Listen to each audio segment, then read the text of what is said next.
Good morning, good morning, good morning. Today is 25th here in the US. Today is Christmas. Just now we woke up, me and Eddie Benick.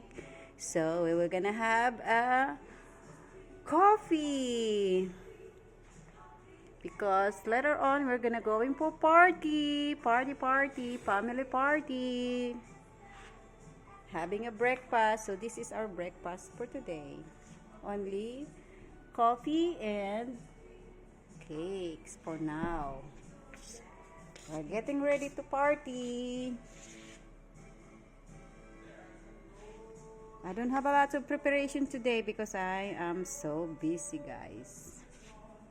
This new year, I'm gonna prepare kind of food. Because I'm so busy, of course. Grace Benick is working. Ayan. This one, guys. These flowers. What kind of plants is this, baby? They call them poinsettia. Poncitcha.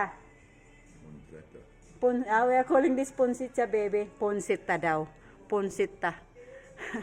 Tayo naman, ang pronunciation dyan sa atin, sa Pilipinas, poncitcha.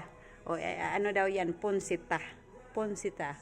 Di ba ang ganda-ganda, guys? Poncita.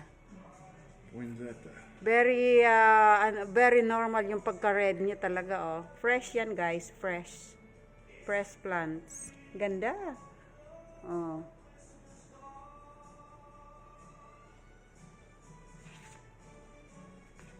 Oh, diba, guys? With candle lighting pa. Very romantic ang aming breakfast today.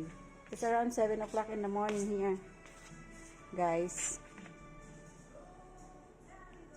Oh, diba, guys? Oh, come on na, guys. Let's eat na.